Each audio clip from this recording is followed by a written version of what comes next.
tarde para quem é da tarde, boa noite para quem é da noite. Madrugada, então, a gente não esquece, né? Porque sabe que concurseiro ou OABeiro que não dorme desde o tempo da faculdade não é OABeiro, não é concurseiro. Mas vamos lá, eu vou levar vocês aqui a umas dicas simples, tá? Que se cair em alguma questão da nossa prova da OAB no dia 24 de julho, fica fácil de determinar os crimes que não admitem tentativas. É uma dica básica para você descobrir os crimes que não cabem à tentativa, ok? Aqui eu já lancei mão do crime culposo, o crime habitual, que é aquele que a pessoa tem hábito, né, de praticar, o préter-doloso, que engloba a culpa mais o dolo eventual com vítima indeterminada.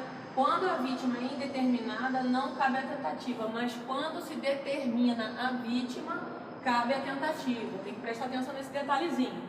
Empreendimento ou atentado, que depois a gente mais para frente, em outros blocos, vamos ramificar esse tipo de crime aqui, que é bem usado também na nossa prova. Resultado condicionado, que é o nosso R da nossa palavrinha que vai nascer aqui. Resultado condicionado. Resultado condicionado. Esse crime ele tá tipificado lá no artigo 122 do Código Penal. Uma coisa, um conselho que eu falo para vocês é o seguinte: a banca de penal, como ela é muito técnica, a menina Basílio, como é conhecida assim, no meio dos professores, ela, como eu já falei, ela é técnica. E ela está nos acostumando a prestar atenção nos crimes dentro do Código Penal que normalmente a gente não estuda. Porque sempre a gente vai lá para o homicídio, latrocínio, estupro seguido de morte, esses crimes assim um pouco mais básicos, né? Ela está pegando muito crime que normalmente não se é cobrado na prova da OAB. Então vocês têm que procurar ter o capricho, o carinho, né, de quem gosta de penal e tal. Dá uma lida no Código Penal nesses crimes que provavelmente até nem eu vou falar nessas dicas, tá? E vocês dêem uma olhadinha lá, que vocês verem que na prova, se não me falha a memória, no 18 caiu um crime que todo mundo caiu como se fosse infanticídio, e na verdade não era infanticídio, era um outro crime que nunca se havia falado nem estudado. Então tem que prestar atenção nesses detalhes, que ela é capciosa nisso, tá? O crime impossível.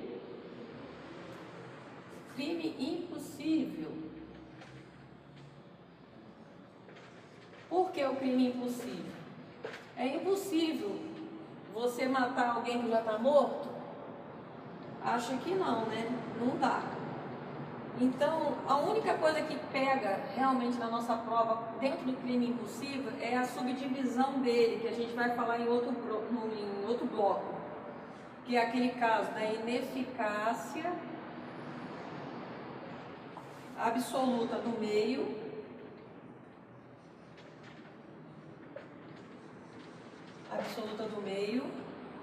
e impropriedade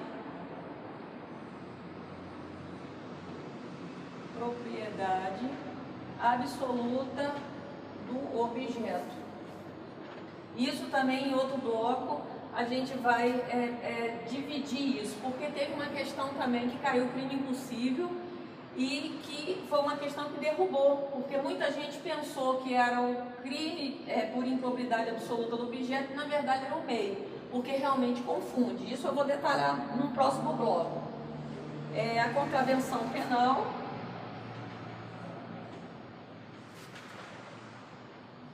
Contravenção penal está lá no artigo 14, inciso 1 do Código Penal. E por último, o crime unissubsistente, que é o crime único, tá? Vai ficar um português aqui meio errado, mas a ideia é essa mesmo.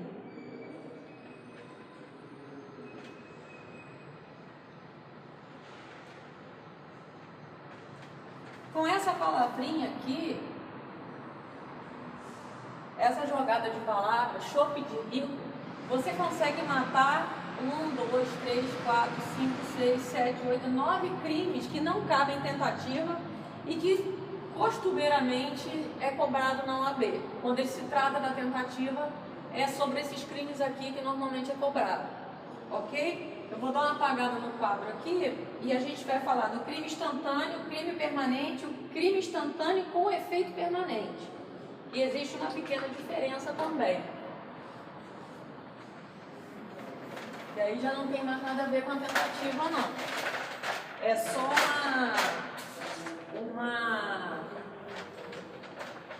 algo mais direcionado, tá? Só para vocês saberem o que é mesmo. Uma forma prática, porque como são crimes assim muito perto, muito pouca diferença, a gente às vezes acaba pecando na questão porque se confunde mesmo com os institutos, tá? Então, o crime instantâneo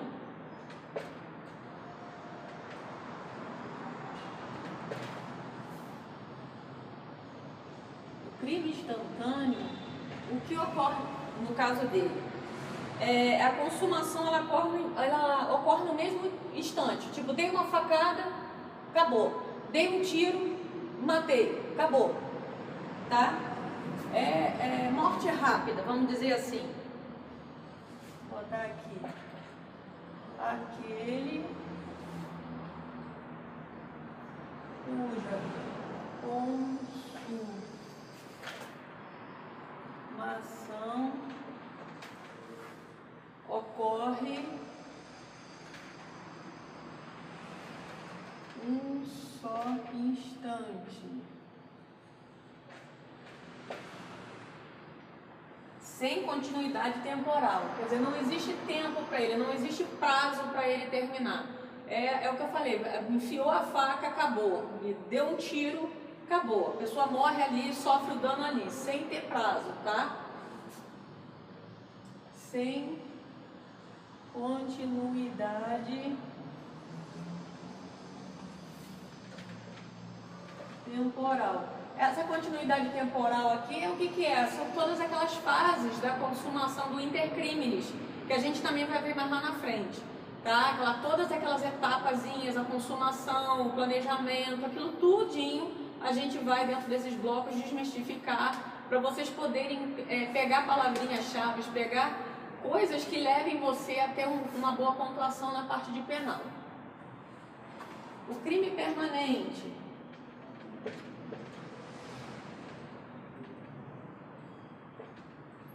Crime permanente quando o momento do crime ele se prolonga, por exemplo, sequestro. Você, a partir do momento que você pegou, sequestrou a vítima, você vai passar um tempo com ela, então ele é um crime permanente.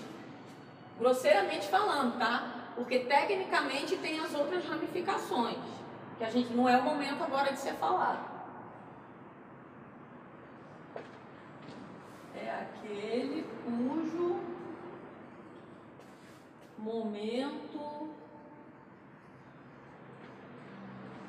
consumativo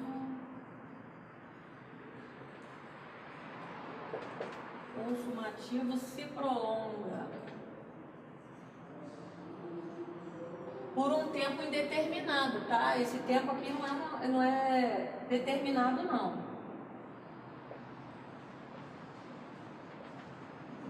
Tempo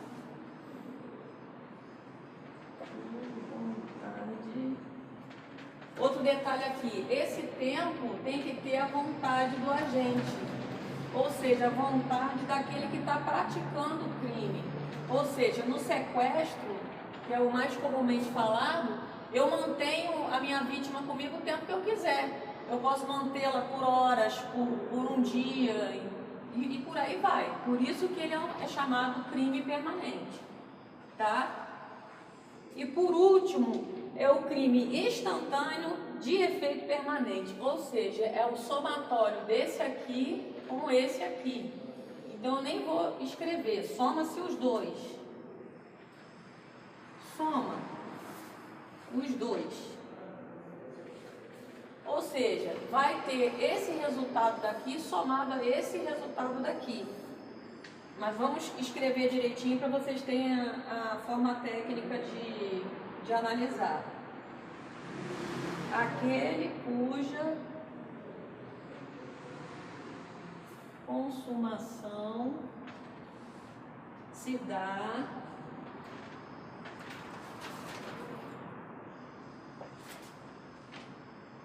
em determinado instante.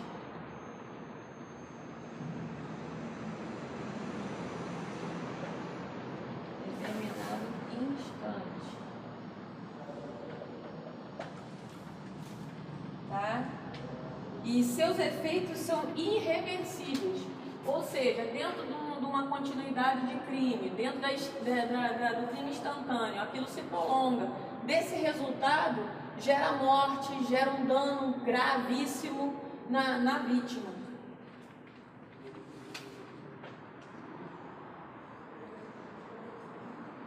Seus efeitos são irreversíveis.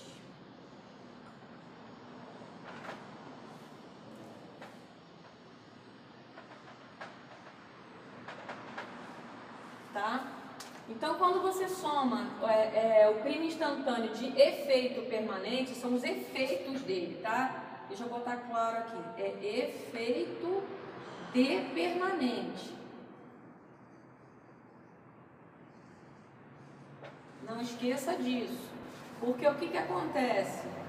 Na verdade, ele começa como um crime instantâneo. E só que os efeitos dele... Então, voltando... quando eu estava falando no outro bloco a respeito do crime instantâneo de efeito permanente, eu não me recordo se eu consegui terminar.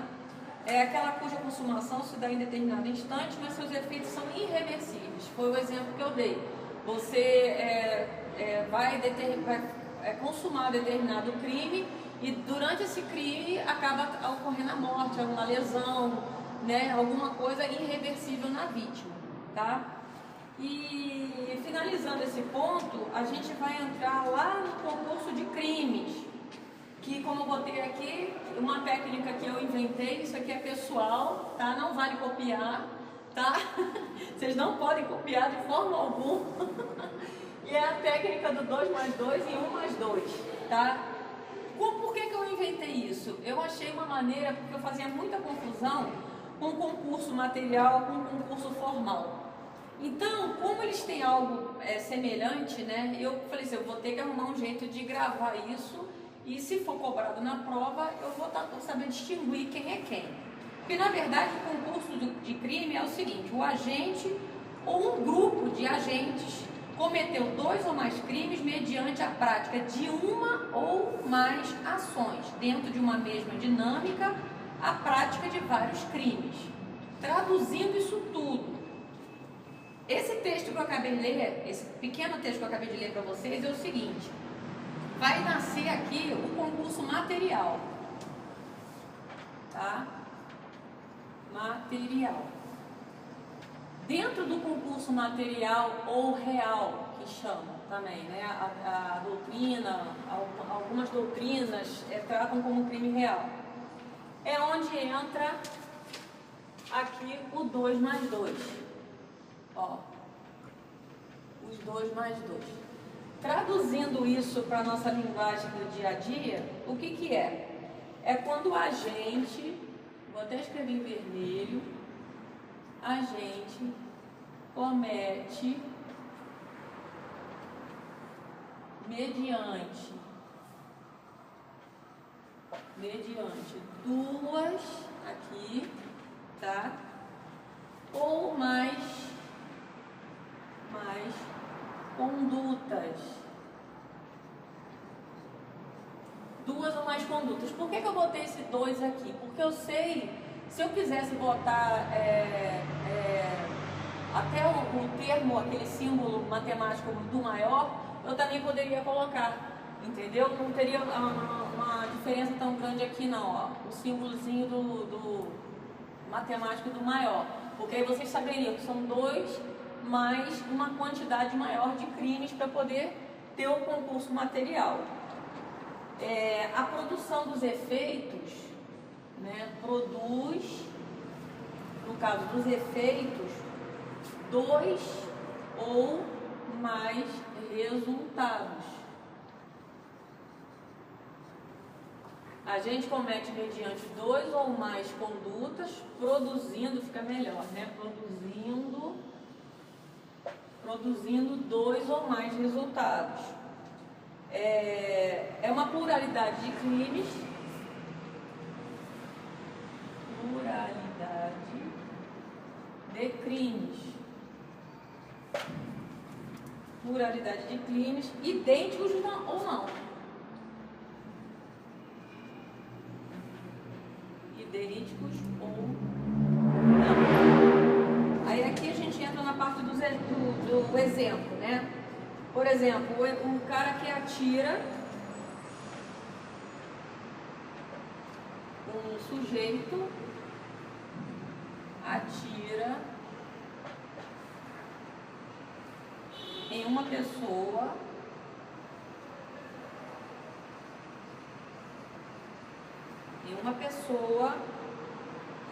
e depois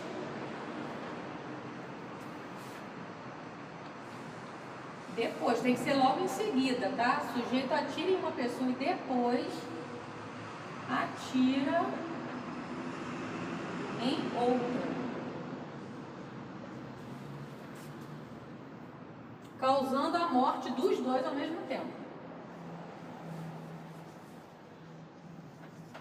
Causando morte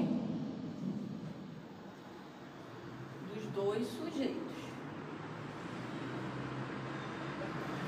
Tá? Os dois sujeitos falecem com as duas condutas que o indivíduo lá praticou. Tá? Aqui no caso, nessa situação aqui específica, as penas vão ser somadas, tá? As penas, elas são somadas. Isso eu também vou falar mais especificamente em outro bloco, para ficar a coisa feita na ordem, tá? Esse é o esquema do concurso de crimes material ou real.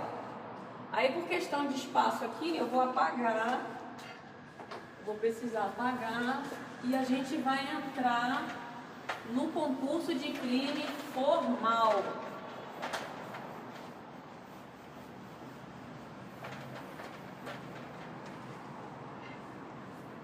Concurso de crime formal ou doutrinamente chamado de ideal.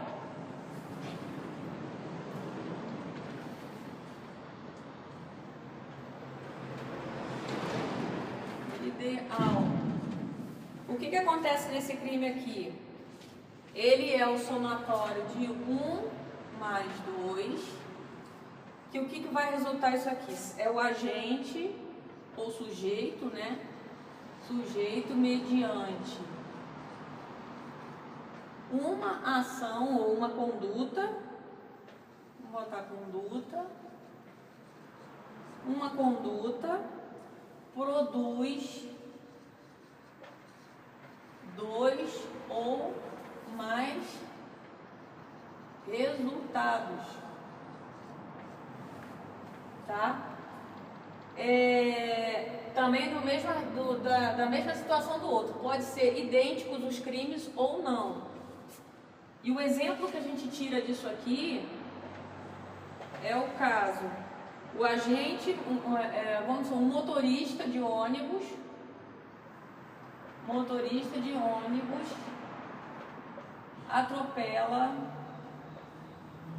atropela e mata 3 pessoas, tá? E todas morrem.